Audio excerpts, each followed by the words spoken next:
Bom dia, pessoal, senhores motoristas, experientes e os que estão começando agora. Eu venho aqui trazer uns pequenos vídeos, né? Falar para vocês sobre segurança no trânsito.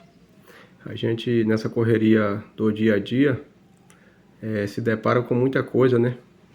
E nem sempre nós temos tempo, né, para estar nos informando, vendo uns vídeos educativos, fazendo leituras, né? Só na hora que precisamos, né, renovar a habilitação ou fazer algum curso que nós se apega mais a essas leituras, né?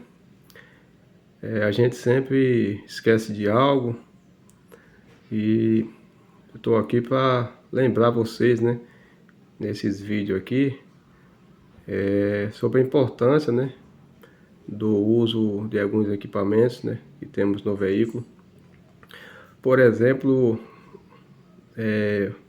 o triângulo.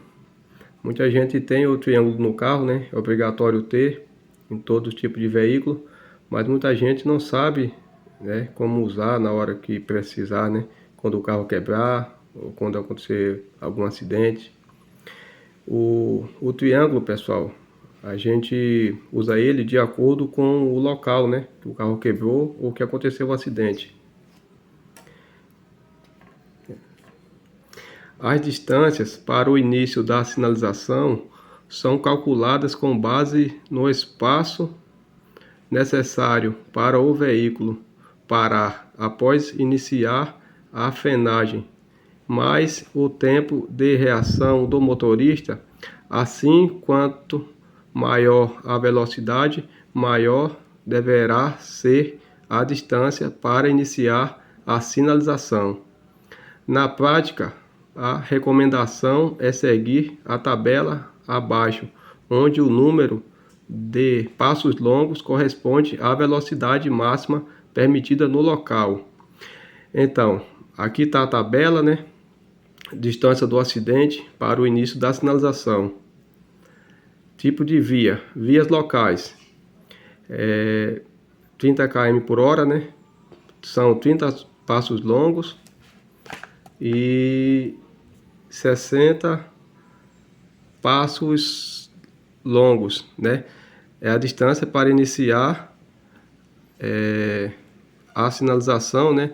Sob chuva, neblina ou fumaça, né? Ou à noite.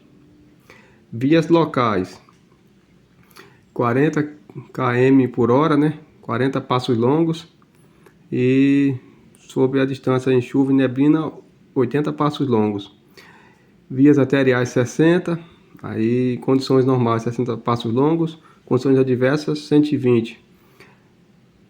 Vias de trânsito rápido 80 km, 80 passos longos ou 160 em condições adversas.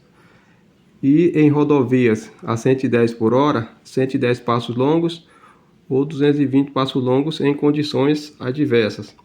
Então vocês perceberam que em locais comuns, né,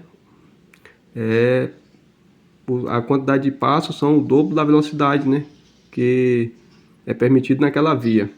E em condições adversas é 2 vezes mais, né? Então, isso, pessoal, é uma regra que é o básico, né, a se fazer. Mas tem outras condições, né, que a gente pode optar por outra quantidade, né, de distância. Exemplo, se o seu carro quebrou numa curva e a via ela é de 80 por hora, trânsito rápido, aí você não deve calcular os 80 passos longos do lugar que o carro quebrou. Você tem que fazer essa contagem a partir da curva, porque os outros motoristas que vierem, eles vão ter tempo suficiente, né, para ver um pequeno bloqueio ali ou indicação na pista, e vai dar tempo ele frear, né, diminuir a velocidade ou até parar o carro. Então, sempre que for em curva, os passos devem ser contados a partir da curva, porque se você contar de onde o carro estiver, quando chegar na curva, vamos supor que acabou, né? Aí você faz a sinalização naquela curva. Aí o carro vem com velocidade, quando ele entra na curva, já está muito perto, ele não consegue fazer mais nada. Então, não se esqueça que os passos devem ser longos e dados por um adulto. Se não puder, peça a outra pessoa para medir a distância. Como se vê na tabela, existem casos onde as distâncias deverão ser dobradas, como à noite, com chuva, neblina, fumaça. À noite, além de aumentar a distância, a sinalização deverá ser feita com materiais luminosos.